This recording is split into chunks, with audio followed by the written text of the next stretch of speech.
All right, it's not positioned perfectly, but at least we'll get the gist of it. All right, so problem set 6 discussion. What do we want to talk about first? Everything? Okay. Okay, yeah. Yeah. Inflict your knowledge. We're gonna inflict my knowledge. Okay. Pretend like we don't know anything because we really don't know anything. I know. I'm not gonna pretend. I'm gonna be serious that you don't know anything. All right, we cranking. Good spot is like number 1 probably. Oh, really? Start from the beginning. I'm probably good. Don't just start. All right. Yeah, like that. Let all the other kids get Oh. suffer. Why is this not?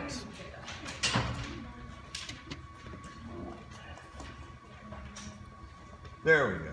All right. In the old days, I just aimed the video camera at this, and then I was like, oh, I could just aim it right at it, and then it got a lot better. Yes. Have you worked this homework on the video document? Yes. In 2 different. What I did is probably I would look at for problems 1 through 10. Go to Springs tutorial number, I want to say 4 or 5. And then in tutorial 6 or 7, 11 through 13 are done. I brought in 11 through 13 from a later problem set. But they developed on spring. Yeah, both of them are from the spring. Okay, so one is tutorial 5, the other is tutorial 7. Yes. So in case I don't post this video up in time, you can look at the tutorials from back then. You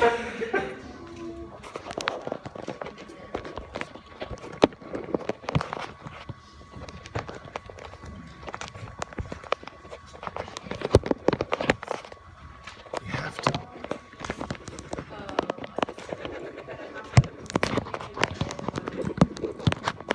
I'll probably edit this out.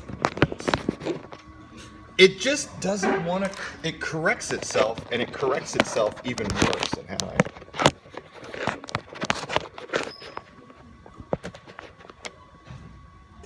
All right, this is about as good as I'm going to get it.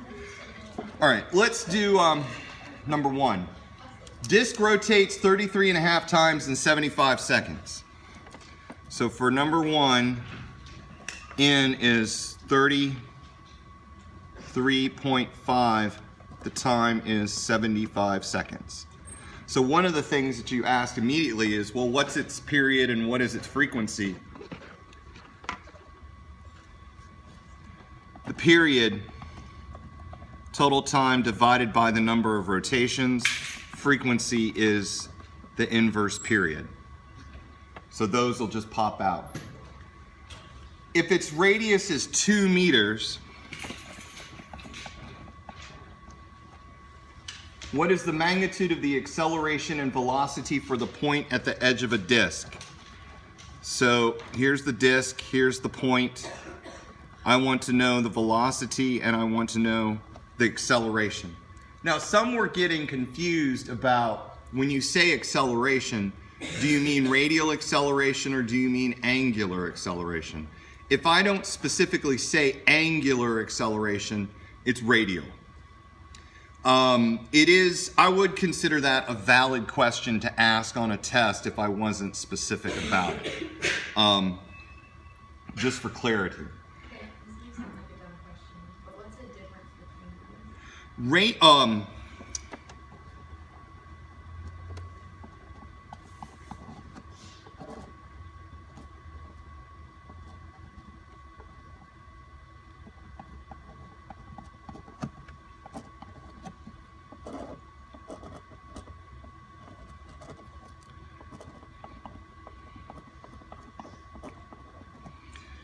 If the thing is turning and at some time it has no angular velocity, it's still.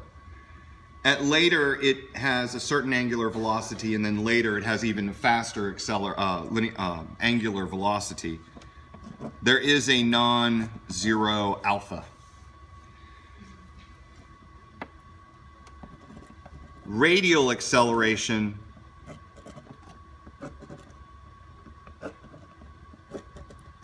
for these points, they have these velocities.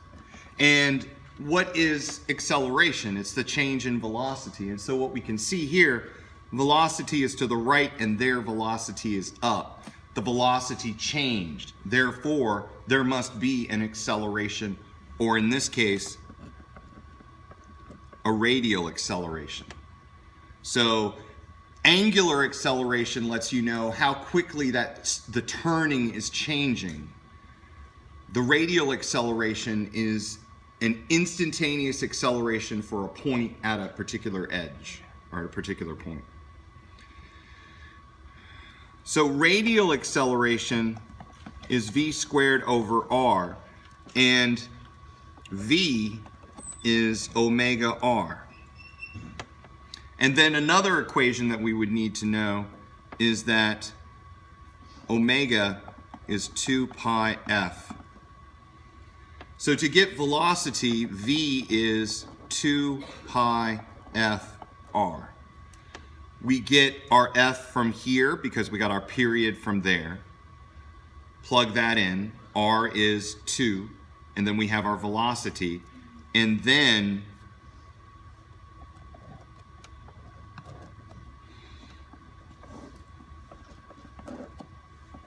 your radial acceleration is calculated with velocity squared over r.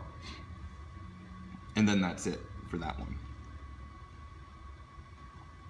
So you said that's the acceleration. So what's the velocity? The velocity is 2 pi fr. So once you get those values and you The plug velocity can find the what? once you get the velocity, you can find the radial acceleration. Yes. Yeah, I wrote it out in steps. Do that, then that, and that.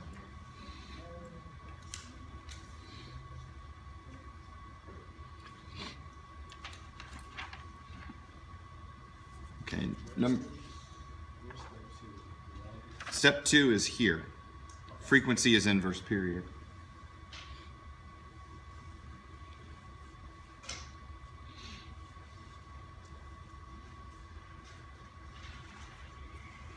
In number 2, we have a cylinder which is 3,000 meters long and a radius of 300 meters.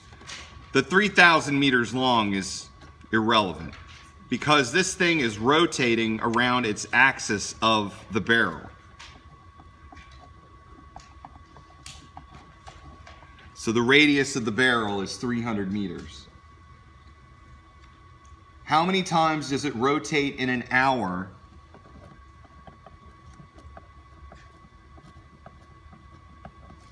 If the radial acceleration at the edge is 10 meters per second per second.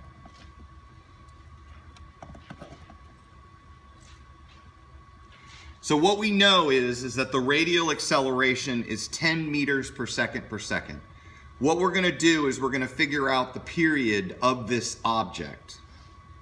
Now AR is equal to v squared over r, and v is equal to omega r, and omega is 2 pi f, and period is inverse frequency.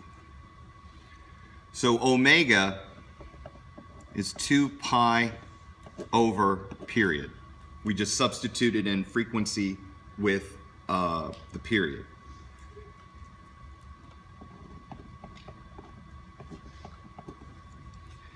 Then we put this into there. So v is 2 pi r over period. And then radial acceleration, which is a constant, is 4 pi squared r squared over period squared times 1 over r. So we took these 4 equations and we combined them together to eliminate frequency and express it only as functions of period and radius and radial acceleration. So t squared, period squared, is 4 pi squared r over the radial acceleration. Or period is 2 pi r over ar. On the radial acceleration, what does that say? Is that 4 pi? 4 pi squared. Yeah, let me blow this up a bit. And I'll make it bigger from now on. Is that an R for the denominator? You mean here? Go up where you marked it out. Oh, that was an R. Mhm. This R here that was crossed out came from there. That V squared is from that squared. What canceled out with that? This is an R squared, so one of the R's cancels with this.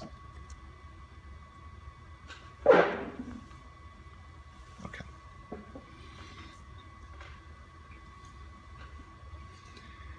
So this is the period. And in fact, you can go, well, what are the units okay? I don't know. R is in meters. AR is in meters per second squared. This gives you the square root of seconds squared, or seconds. So the units do agree, because the unit of period is in seconds, and the unit of that stuff on the right is also seconds.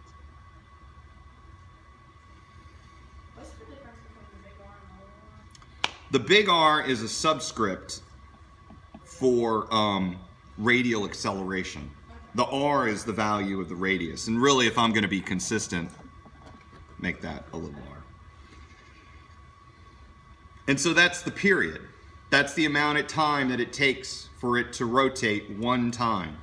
So to get the number of rotations, you take 3,600, the time in 1 hour, and divide it by the period. So if it took 1 second per rotation, 36 divided by 1 is 3,600, so it would have rotated 3,600 times. If it was 36 seconds per rotation, 3,600 divided by 36 would give you 100 rotations. So it kind of makes sense. So just as I could say, and it all, where does this come from really? You get it from period is total time t divided by n. So n is total time divided by period. So that's where that comes from.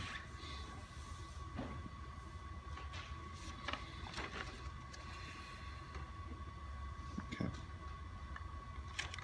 Number 3. So a lot of this stuff is starting to get repetitive. In number 3, a 20 centimeter radius centrifuge is spinning. So R is 0.2 meters.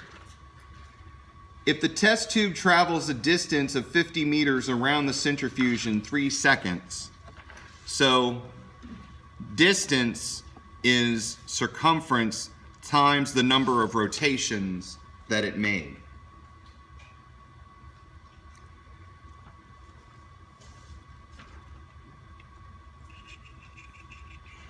$50 meters.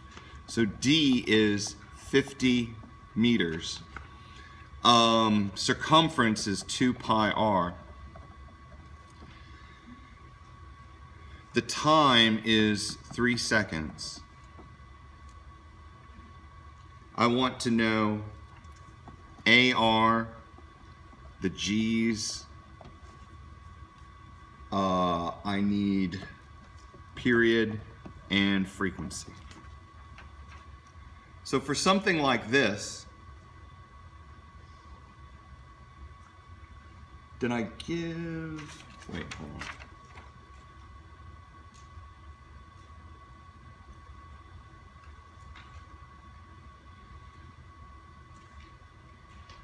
Oh, okay.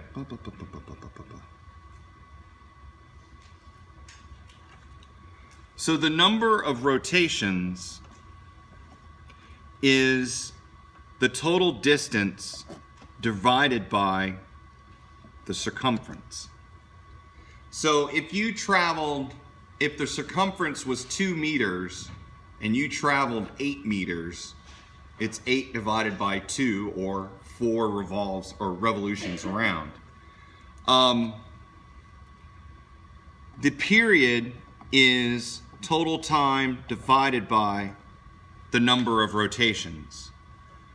So this becomes the total time which is given, the distance divided by the circumference, or TC divided by D. And the circumference is 2 pi r, so 2 pi r t over d. And so that's the period. The frequency is the inverse of period. And then now things really start falling into place. Once I have frequency, everything else just gets easier. 2 pi f is equal to omega. Omega r is equal to v. So v is equal to 2 pi f r. And then a is v squared over r. So you can start piecing it together. And so now we have acceleration.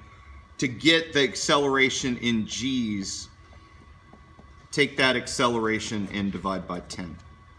Because 1 g is 10 meters per second squared.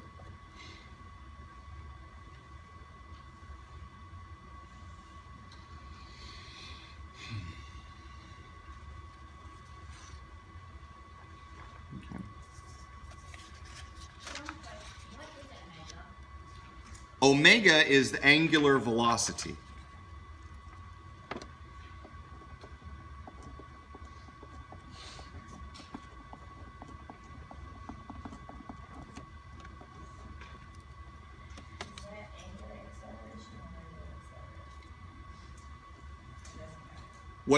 It does matter. What letter are you talking about? A is radial acceleration. If I said angular acceleration,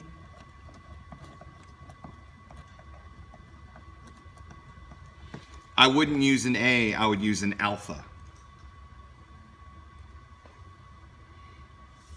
Typically the rotational letters are Greek, and then we use our normal alphabet for the linear values, for the most part.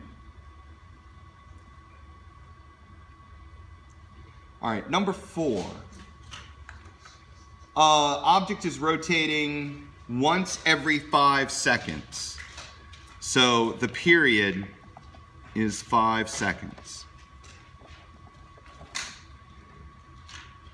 If humans lose consciousness at 4 Gs, which means the radial acceleration is 40 meters per second squared,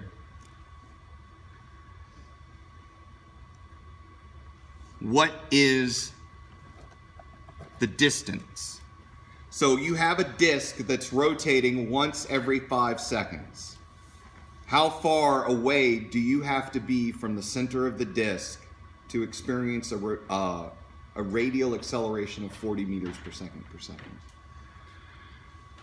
So we get our usual suspects out and about. Period is inverse frequency. Radial acceleration, v squared over r. V, omega r. Omega, 2 pi f. I think that's all I need. So AR is v squared over r. I don't know what my velocity is, but let me rewrite this. V is omega r, so AR is omega squared r squared over r, or AR is omega squared r. Omega is 2 pi f, so omega squared is 4 pi squared f squared. So AR is 4 pi squared f squared r. Period is inverse frequency. So AR is 4 pi squared r over period squared. I'm looking for r. So AR t squared over 4 pi squared is equal to r. And that's the radius.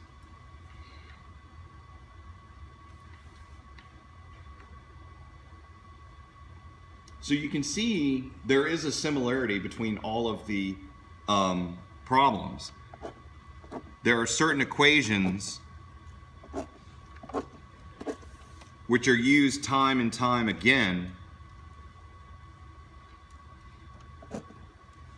And so you're just manipulating those 4 equations and then solving for whatever you need.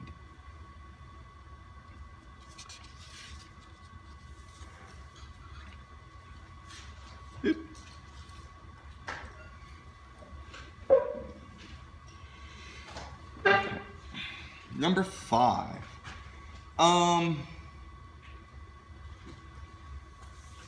Number 5 is similar to number 2 and 4.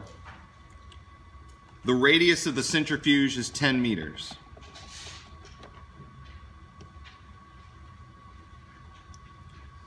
The radial acceleration that we need is 50 Gs or 500 meters per second squared. I want to know in times in 60 seconds. So we have a total time of 60. How many times will it rotate? So you do the same thing. And this is one of the wonders of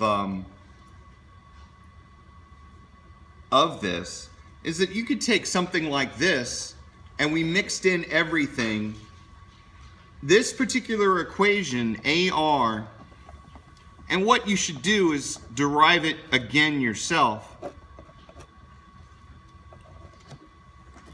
Period squared 4 pi squared r over AR. So period is 2 pi r over AR. That's the period. So the number of rotations is the total time divided by the period. The period you get from here, the number of rotations is the total time divided by the period. Because again, period, total time divided by the number of rotations. So go through the same thing, and this is one of the reasons why alphabet soup is so handy, because I've got a general solution, but in this case, instead of period and radial acceleration, now I have radial acceleration and r. It's the same problem, it's just that I'm giving you a different set of knowns and unknowns. And so that is number 5. And so for people who are watching this on YouTube, this is the homework set. So now you can screenshot it, future people, and do it at your own leisure. Number 6 is a bit different. Number 6, you have a car approaching a curve of radius 10 meters.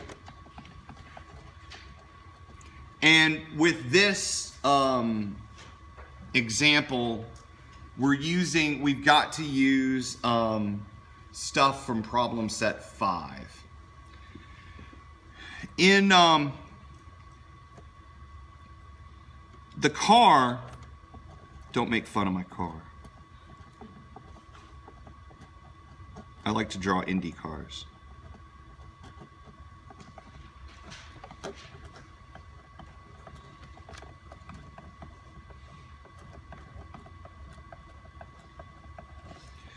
So it's going around a turn.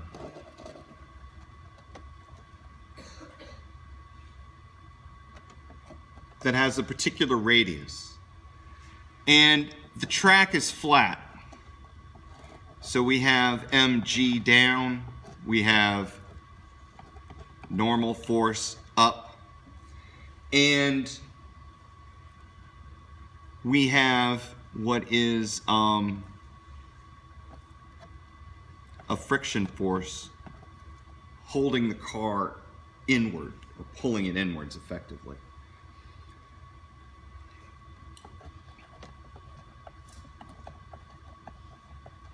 This is a type of circular motion. In this case, the sum of the forces in a circular motion is m times a, which is mv squared over r. And the only force acting on the car to keep it towards the center is the frictional force. Now, it's a static friction. The sum of the forces in the vertical are 0. Why? The car isn't going into the ground or flying off. So it is normal force minus mg. So the normal force is mg. Now, friction force in this case, granted the car is rolling, but when you think about, when you look at a tire, the tire rolls, it does not slide. The tire is, when you look at that tire, the tire isn't slipping, it's rolling around, which means that the tire itself is not sliding across the road, it's rolling over it.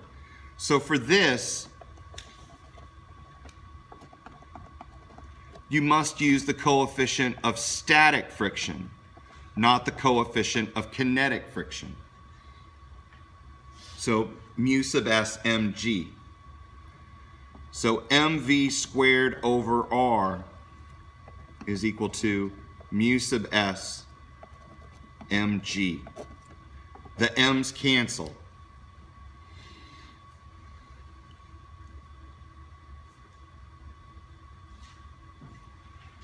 Now what happens is, we're going to solve for v.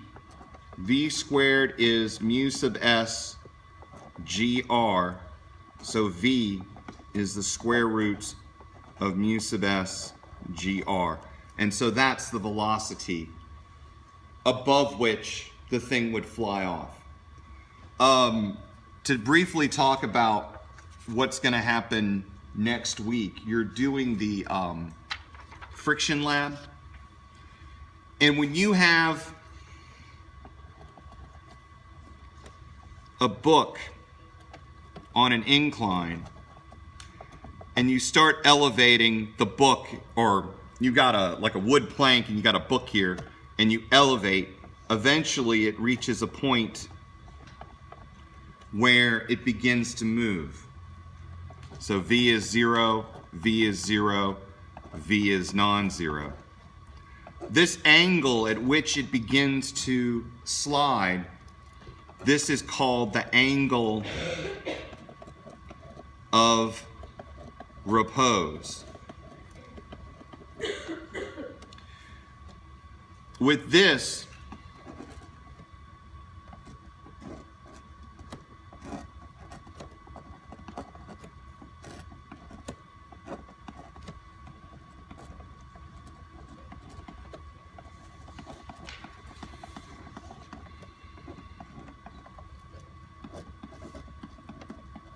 and this is one of the things that they'll be talking about in lab. It's one of the questions.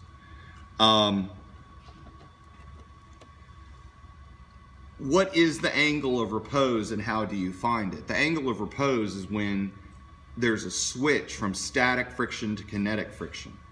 When it begins to move. Anything above that angle, you've got kinetic. Anything below that angle, the object will stick. The sum of the forces in the vertical is normal force minus mg cos theta, which is 0. We know that the object isn't moving. So if it's not moving, the sum of the forces must be 0. So normal force is mg cos theta. the friction force, which is mu sub s Fn, means that it is mu sub s mg cos theta. That's the friction force. You know that it's not moving in the horizontal, so the sum of the forces in x are also equal to 0, which means positive mg sine theta minus mu sub s mg cos theta, left with mg cos theta is equal to mg sine theta, and I forgot my mu sub s. The mg's cancel.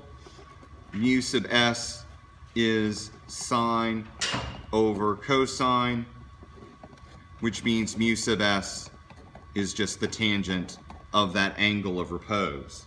So what I've done is I've derived it for you. And when you see what is the angle of repose, you just go, well, it's just, you can know how to derive it now. But what this friction force looks like, if we were to plot it,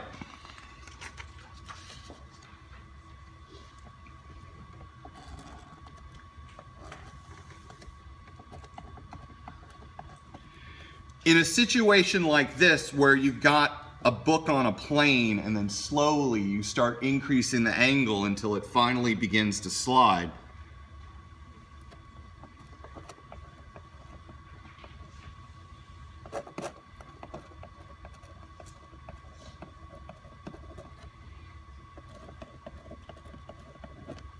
what happens is that as the downward force increases, the frictional force increases until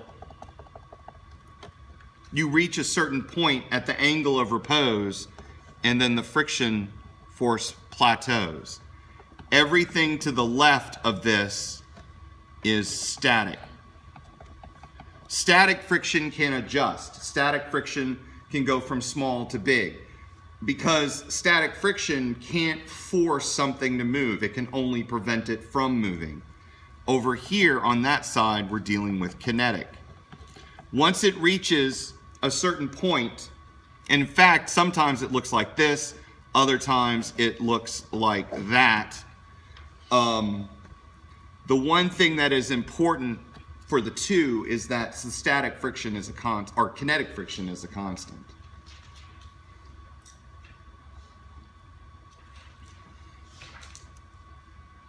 So that's just a description of what how friction looks like. Now number 7. Now what I'm going to do with number 7 is I'll do 7 and let me make sure I got this thing in the right way.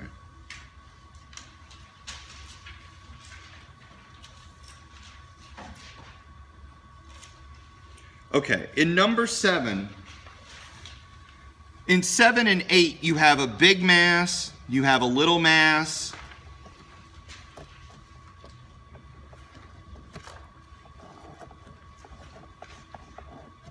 Big mass, little mass, and they have, in both cases, they have the same distance.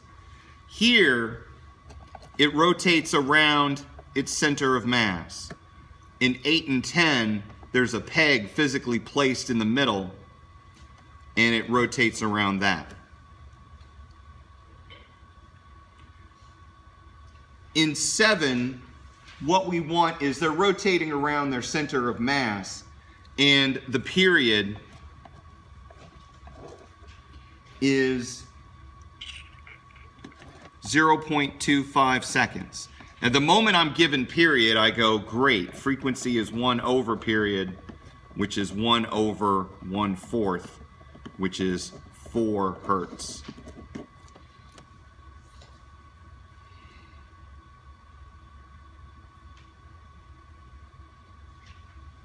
I want to know the moment of inertia and what is their angular momentum.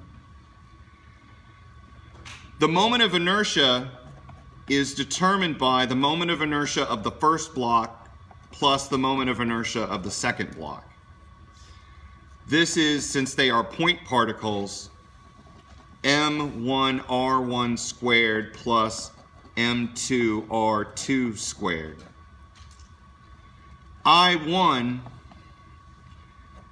to find this distance r1 and this distance r2, that distance r2 is just the total length between the rods, which is 0.8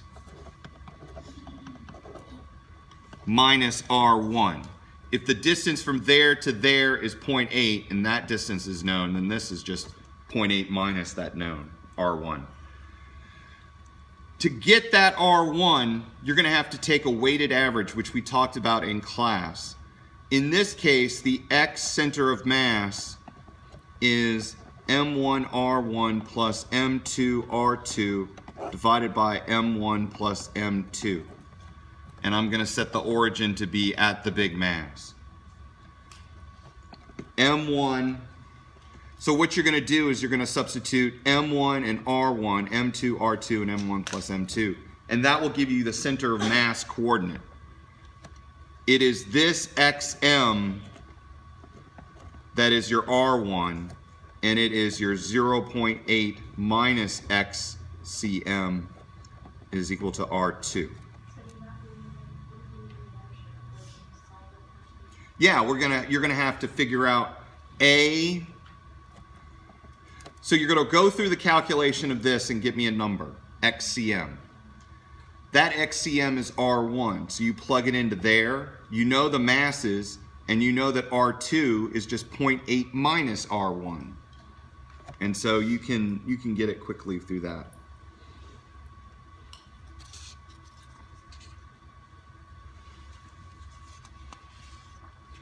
To get the angular momentum, that's I omega. You just solved for I in the previous problem, or the previous part of the problem. Omega is 2 pi f. So L is 2 pi f times that moment of inertia. And we have F, and we have I, and that's it.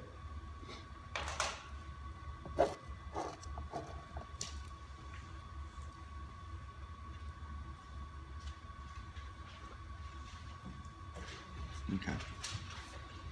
I'll talk about, oh wait, I still have to talk about 10.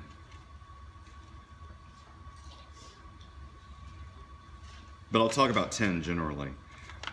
In number 10, what they've done is they've added the fact that the stick has mass.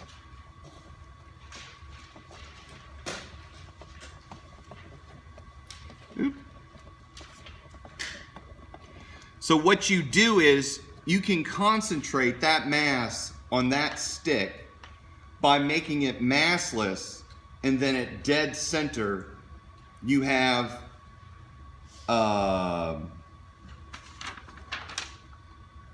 400 grams per meter. So the mass of the stick is 0.4 kilograms per meter times 0.8 meters. So whatever this is, you stick a mass at dead center. And then you recalculate the center of mass.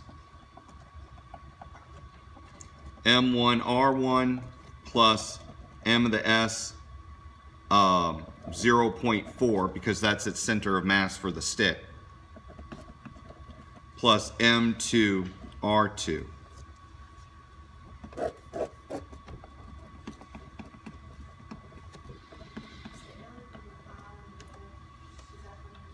That is, yes, it's for, you're going to use it for both 7, 8, 9, and 10.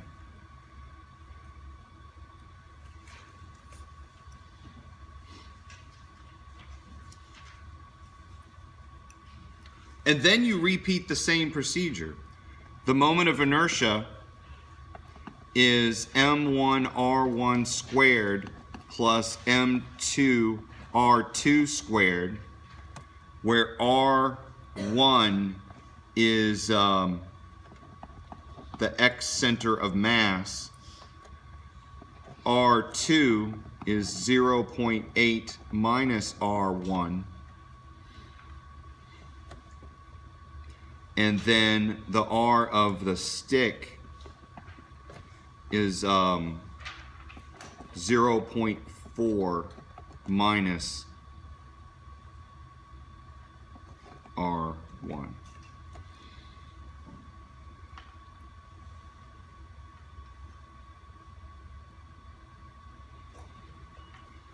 Because if you have this stick,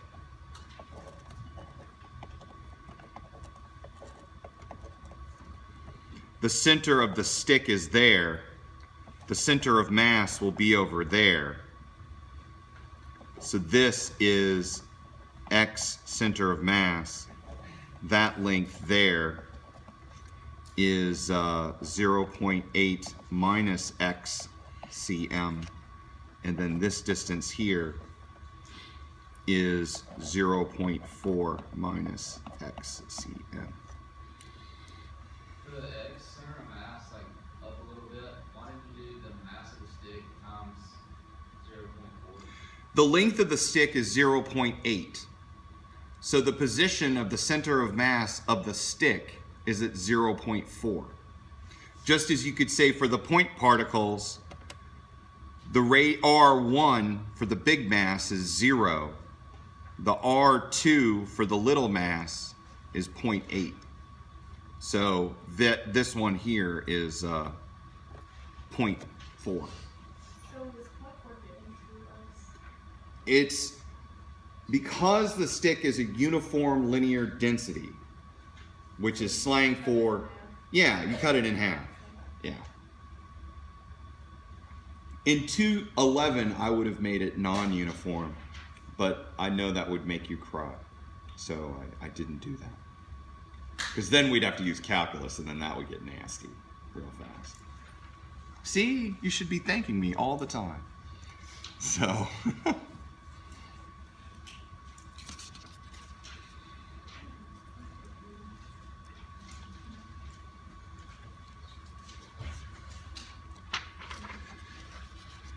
and then you just lather, rinse, repeat for the same thing. Really, 7, 8, 9, and 10 are the same problem.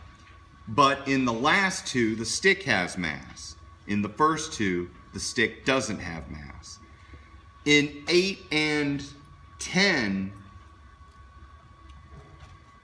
you don't have to use the center of mass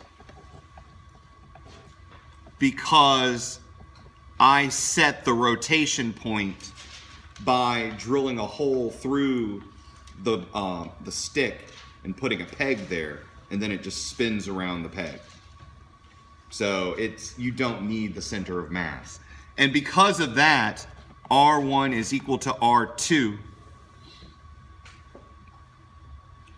and which makes everything easy because when you calculate the total moment of inertia, it's just m1 r1 squared plus m2 r2 squared.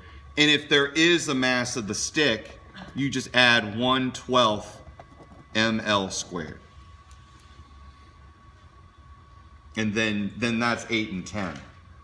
8, this isn't here. 10, it's now there. And you still use L is 2 pi f I.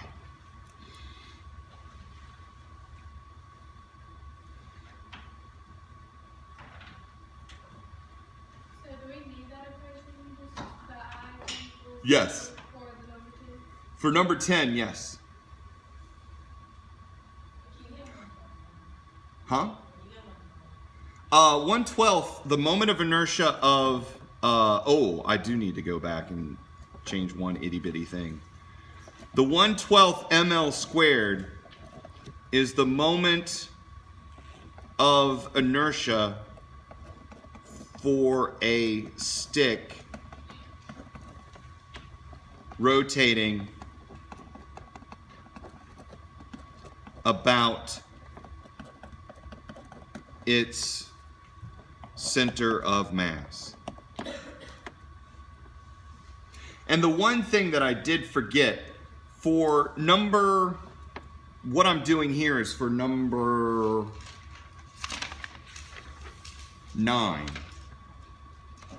There's an extra moment of inertia, but it is a moment of inertia that's not at its own center of mass. So let me, since we've been talking about 9, let me get at 9 real quick. So this is for 10. For 9, it's m1r1 squared plus m2r2 squared plus 1/12 ml squared plus md squared. Parallel axis theorem. So for the parallel axis theorem, if you have an object not rotating around its center of mass, you take the moment of inertia that it does have around its center of mass and add md squared. That d, big mass, little mass, center of mass of the stick, center of mass of the system, the difference between those two is the d. So to get the moment of inertia, you have to use the d as well. How exactly does it find How does what? How exactly do you find D? Well, since you know that the distance between here and here is 0.4, d is actually, we've actually addressed it here, is 0.4 minus the center of mass.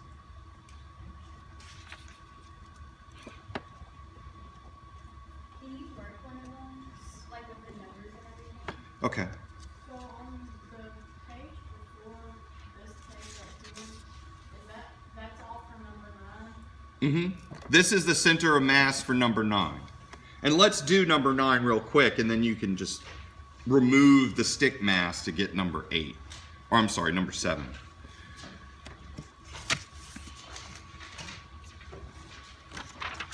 In number 9, M1 is 3 times its coordinate 0 plus the mass of the stick 0.32 times its distance 0.4. And then M2 is 1, its distance is 0.8. Divided by 3 plus 0.32 plus 1.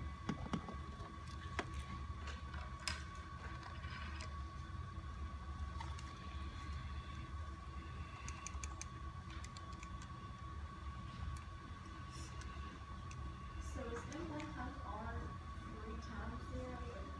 The mass of, I said that the mass of 1 is 3 kilograms. M1 is 3. But it's at the origin, so the radius is 0. Is that 1.0 times 8? This is 1 times 0.8. What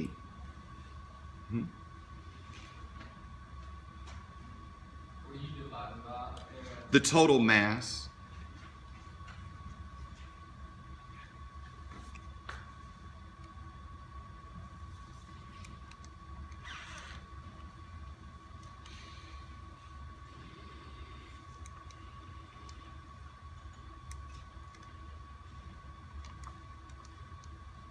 So I get 0.215 meters. So that's the center of mass. So at 0, I have a 3 kilogram mass. At 0.4, I have a 0.32 kilogram stick. And then at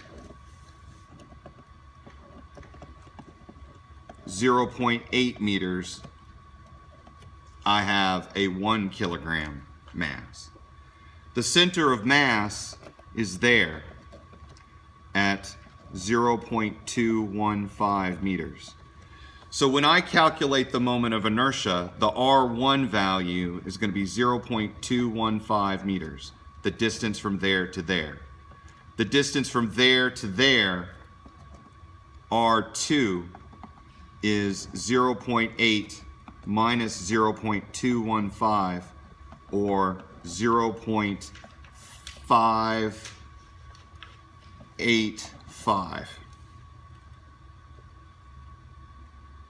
meters. And then the D is 0.4 minus 0.215, which is equal to 0.185 meters.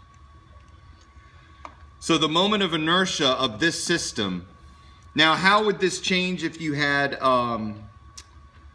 in number 7? In number 7, you would get rid of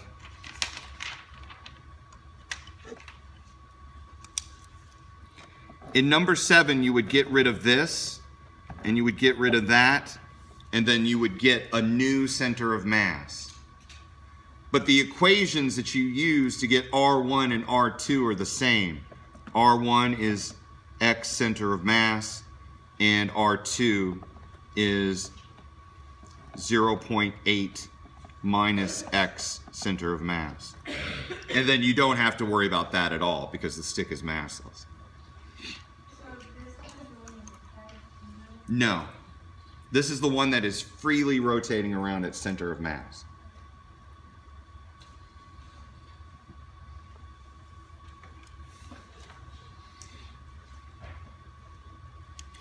So moment of inertia of the whole system is this. M1R1 squared plus M2R2 squared plus 1/12 MSL squared plus MD squared. M1 is 3. R1 0.215 squared plus M2 1 times R2 0.585 squared plus 1/12 MS, mass of the stick, 0.32. L, that's the total length of the stick, 0.8 squared. Plus mass of the stick again, 0.32. The value of D, 0.185 squared. And then you just add it up and get moment of inertia. So that's all calculations. The last bit, the L is 2 pi F I. You take whatever you get that comes out of this, put it in there. F is 4, multiply by 2 pi, and then you got the whole thing.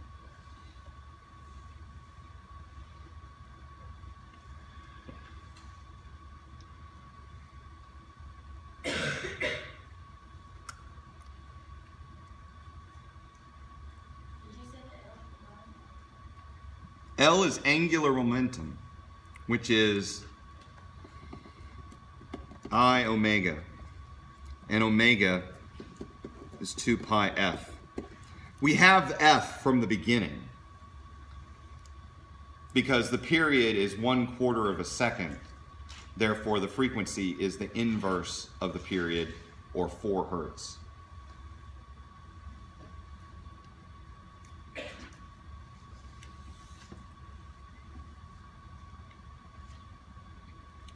Okay. So really all you need to do is kind of go through it, and you could break it down and adjust it to your purposes.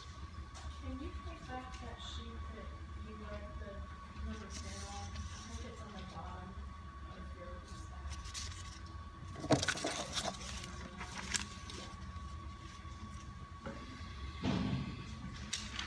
Yeah, so what I did here is what I outlined there.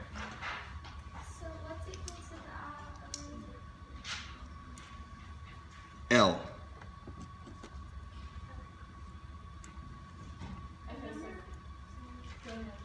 And number 9, it says the linear mass density of 400 grams. What is that? The linear mass density the answer is 0.32 kilograms, because on the test I'll probably just give you the mass of the stick and give you the length, and that'll be it. But you're familiar with rho, which is volume density or just standard density. Volume density is mass over volume. Lambda is linear density. Linear density is handy when you don't really want to know the volume of a guitar string, but you can easily find out its length. So linear density, lambda, is just mass divided by the length. Or mass is lambda times L, so 0.4 times 0.8, 0.32 kilograms. What is that symbol you're gonna get? Where's what? Like, it's got a D or double on the D, or? This is a rho.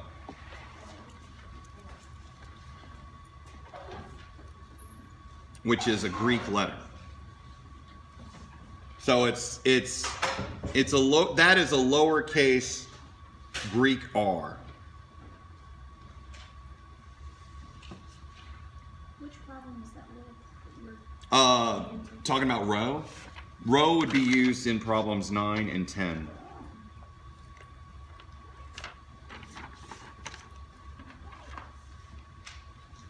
So we need this, like those formulas for 9 and 10. You'll need all of these for 7, 8, 9, and 10. So Ones it's on this page too, like, this one would only be for 9 and 10. But I would be fine if you just started with the length of the bar, or the mass of the bar is 0.32 kilograms.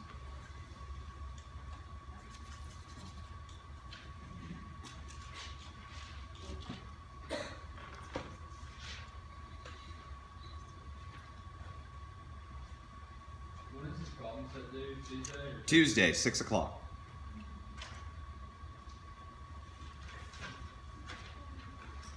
All right. Let's do the last 3. We can knock that out real quick. Now with 11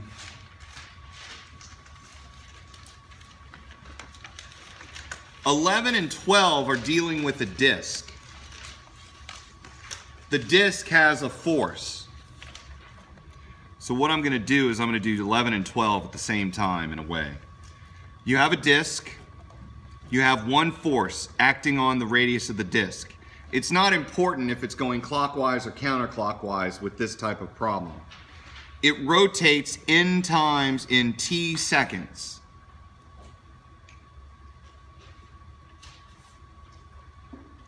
The disc has a mass. So the sum of the torques is equal to I alpha. There's only one torque, so 1F times R. The moment of inertia of a disc is 1/2 mr squared.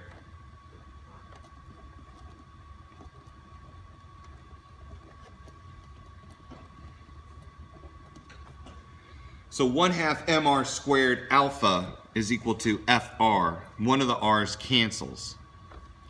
I'm left with alpha is 2F over mr. With this type of rotation problem, the other equation that we need is theta, which is 2 pi n, which is equal to 1/2 alpha t squared. technically the full term is theta naught plus omega naught t, but since the initial angular velocity is 0 and theta naught is always 0, we don't need anything from those, so we just have 1/2 alpha t squared. So 2 pi n is 1/2 2f over mr t squared, or 2 pi n is ft squared over mr.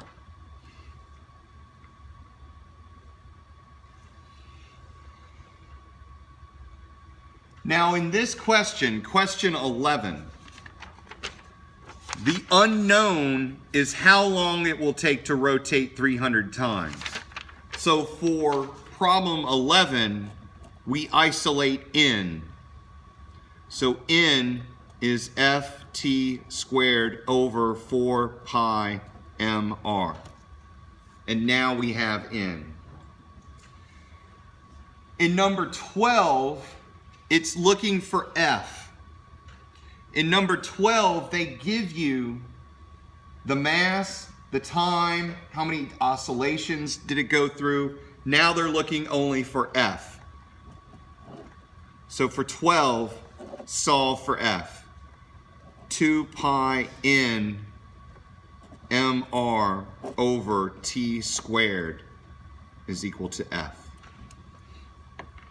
Plug in the relevant numbers, and then you get both of the problems. This is one of the advantages of doing it like this, is that I don't have to recalculate all the numbers all over again. I just do one calculation. Yes? Number 11, how did you get 4 pi divided? Because I shouldn't have done that. Thank you. It's a 2.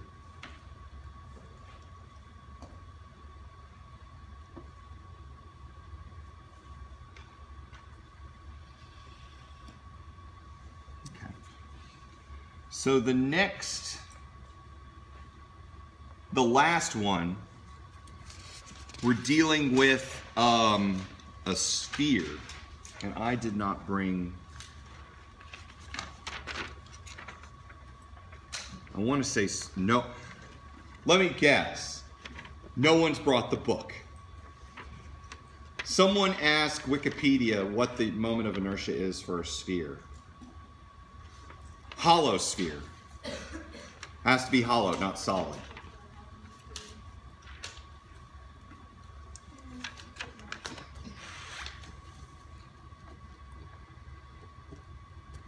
I want to say 2/3 mr squared, but I'm not sure. But until we find out, we'll just use I. So I will definitely be some number times the mass of the spherical shell times r squared. So once you get that, then you can figure out what the moment of inertia of this thing is. It says, thin spherical shell is I equals 2/3 Okay, that's what I thought. 2/3 mr squared. Excellent. So the rocket causes it to rotate, and the person will experience normal gravity in 30 minutes. What is the force of the rocket?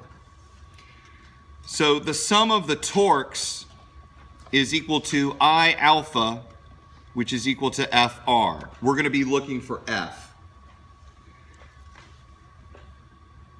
I is 2/3 mr squared alpha Fr. One of the r's cancels. Alpha is 3f over 2mr. That is the angular velocity or angular acceleration of the sphere. But we don't have F, so we can't identify what that force is just yet. The other thing is theta equals 1/2 alpha t squared.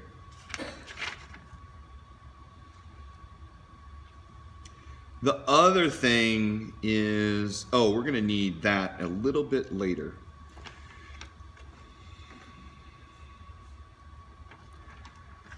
The other thing that we need is omega is equal to alpha t. This is the rotational version of Dr. Eschenberg's second favorite equation.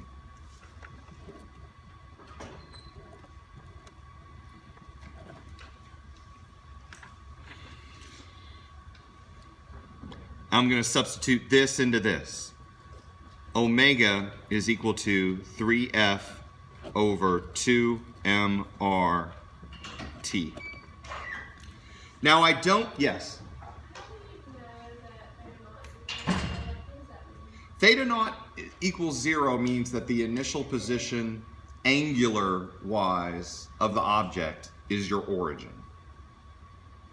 Much like you would say that the launch point in a 2D motion problem is your origin, just to make things simple. Here we bring in that 2 pi f is equal to omega, and then we need v is equal to omega r, and we need AR is equal to V squared over R. So to get rid of this omega, I'm going to need these three equations, and I'm going to piece them together. AR, omega squared, R squared over R. I get this. To get rid of, let's see. Oh no, all I need is this. Okay. So AR over R is omega squared. And omega is the square root of AR over R. That means this becomes square root of AR over R is equal to 3F over 2MR T. Now solve for F. 2MR over 3T square root of AR over R is equal to F. And then you get a force from that. So 2 times 12,000 times 40, 3 times 1,800. It says that it takes 30 minutes, which is 1,800 seconds. AR is 10, R is 40, and that equals the force that you need. So everything was trying to get to a point where we could isolate force and have everything else as a known quantity. Anything we didn't know, we substituted it out for things that we do know. Now that we have the force, the second part comes easy, alpha. 3F over 2MR. Take whatever you got from 1, put it in there. Now you have alpha. The units should be inverse second squared. Or you could say radians per inverse second squared. But technically you shouldn't use radians, but I don't mind. How many times did the shell rotate during this time? Here, theta is 1/2 alpha t squared, and theta is 2 pi n. So n is alpha t squared over 4 pi. And then you got it.